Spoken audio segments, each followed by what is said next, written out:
My name is Eleanor Vance. I'm 38 years old, and I'm a culinary historian, specializing in forgotten American recipes and traditions.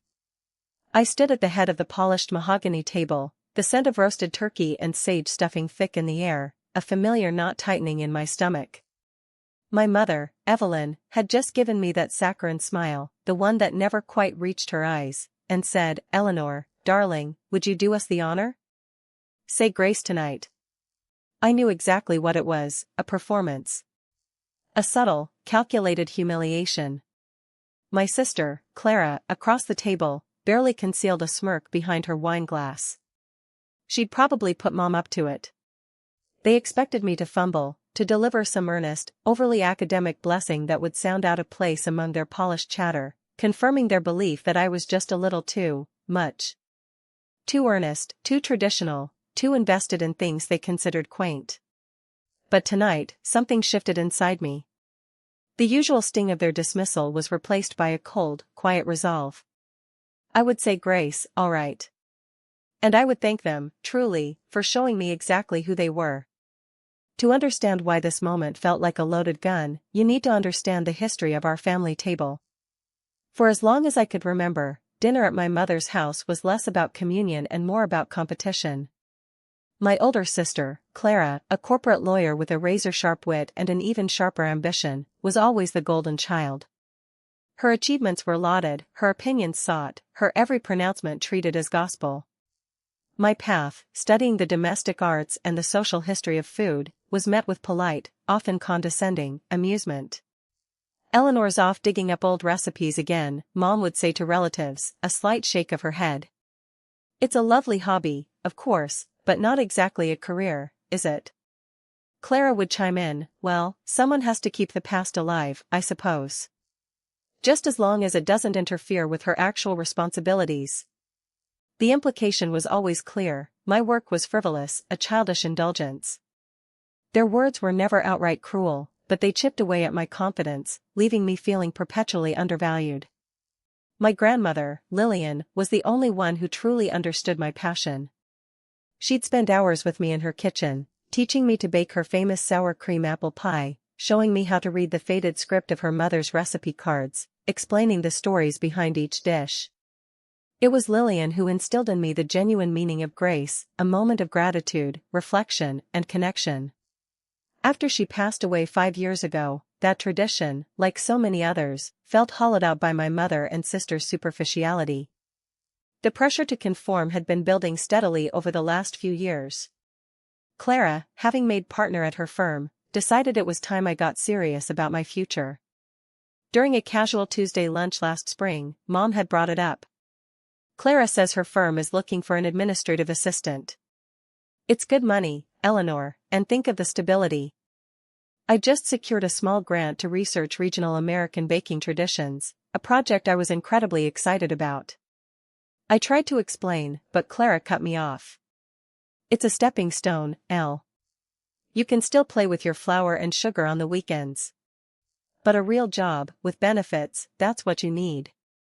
She tapped her manicured nail on the tablecloth, a gesture that always made me feel like a child being lectured. The undermining of my work wasn't just verbal. When my article on forgotten colonial desserts was published in a regional history journal, I was thrilled. I brought a copy to Sunday brunch, hoping for some acknowledgement. Mom glanced at the title, then set it down.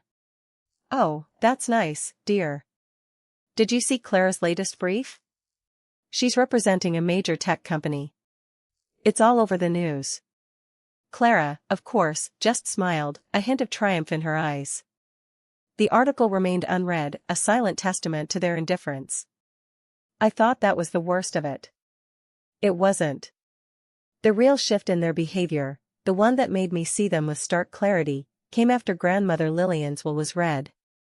Lillian had been a woman of modest means, but she had a few cherished possessions. To Clara, she left the bulk of her savings and her antique silver tea set, which Clara promptly had appraised and locked away.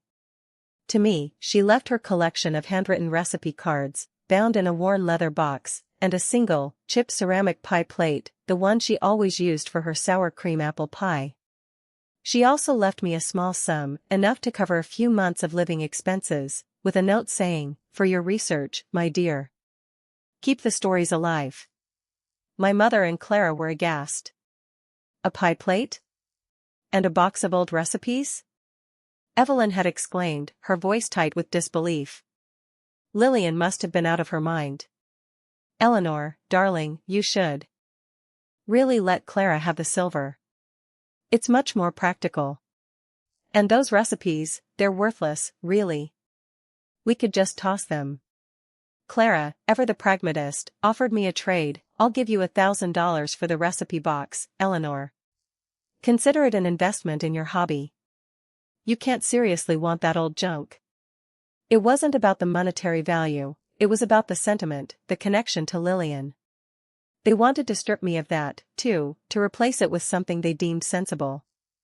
I refused, of course, clinging to those tangible links to my grandmother. The recipe box and the pie plate became symbols of my quiet defiance. This Thanksgiving dinner had been a particularly fraught affair. Mom had insisted I come, despite my protests that I had research to do. "It's family, Eleanor. You can't just abandon us for old cookbooks." Clara had arrived in a new designer dress, her phone constantly buzzing with work calls. The tension was palpable, a low hum beneath the forced cheer. Then, as the turkey was carved, came the request. "Eleanor, darling, would you do us the honor? Say grace tonight." I saw the flicker in Clara's eyes, the almost imperceptible nudge she gave Mom with her elbow. It wasn't a genuine request for spiritual reflection, it was a challenge, a setup. They wanted to see me squirm. They wanted me to prove, once again, that I was different, awkward, and not quite one of them. In that moment, standing at the head of the table, looking at their expectant faces, I understood. It wasn't just about my career, or the inheritance, or even my personality. It was about control. They wanted to define me, to fit me into their neat, conventional boxes, and when I refused, they sought to diminish me. They wanted to see me fail, because my quiet pursuit of something meaningful, something they couldn't understand or commodify, was a subtle threat to their own worldview. They wanted to break my spirit, to make me doubt the worth of my own life. A strange calm settled over me. I looked down at my hands, then up at my mother and sister. The antique silver gravy boat, part of Clara's inheritance, gleamed under the dining room lights, a stark contrast to the chipped ceramic pie plate I still used from Lillian. I took a deep breath, the scent of the holiday meal filling my lungs. I wouldn't stumble. I wouldn't be humiliated. I would use the moment, just as Lillian had taught me to use every ingredient, with intention and purpose.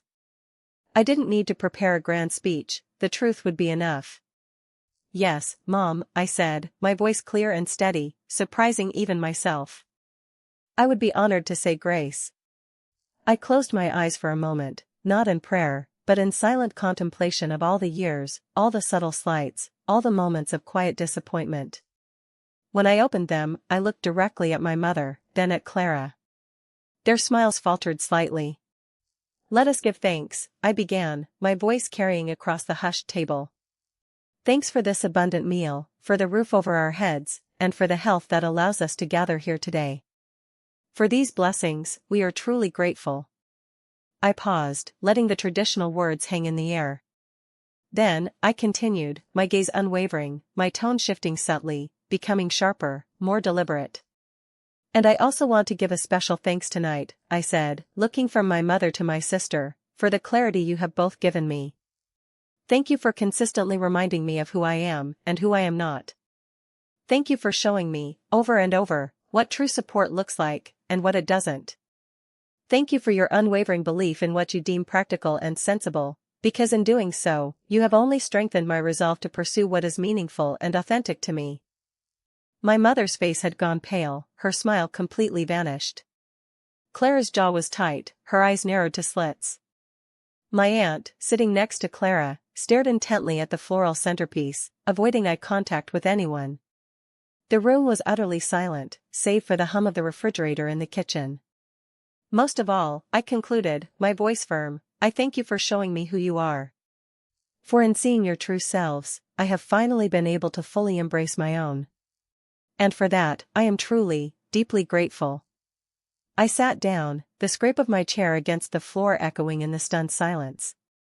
No one spoke. The turkey sat untouched on the platter. My mother looked as if she'd been slapped. Clara, ever the lawyer, was visibly formulating a rebuttal, but for once, she seemed to have no words. The carefully constructed facade of the perfect family dinner had shattered. My mother finally broke the silence, her voice strained. "Eleanor, that was inappropriate." "Was it, Mom?" I asked, meeting her gaze. "Or was it just honest?" Clara slammed her hand on the table, making the silverware jump. "That was a cruel, uncalled-for performance, Eleanor. You ruined Thanksgiving." I replied, picking up my napkin. "Or did I simply speak my truth? Something I've learned from watching you both all these years." I stood up, pushing my chair back. "I think I've had enough for tonight. I'll be going." "Where are you going?" my mother demanded, her voice rising in a panicked tone. "You can't just leave." "I can," I said. "And I am." I walked over to the antique buffet where my grandmother's chipped ceramic pie plate was displayed, a relic from a different era. I picked it up carefully. "This is coming with me," I stated, looking at my mother. "It's mine." I walked out of the dining room, leaving behind the stunned silence, the half-carved turkey, and the wreckage of their expectations. The front door clicked shut behind me, and the cold night air felt invigorating. In the days that followed, the calls came. My mother, tearful and manipulative, accused me of being ungrateful, of embarrassing her. Clara sent a scathing text message, calling me petty and vindictive.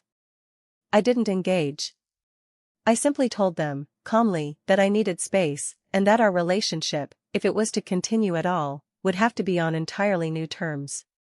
Terms that respected my choices, my work, and my boundaries. They didn't understand, of course. They never truly had. Weeks turned into months.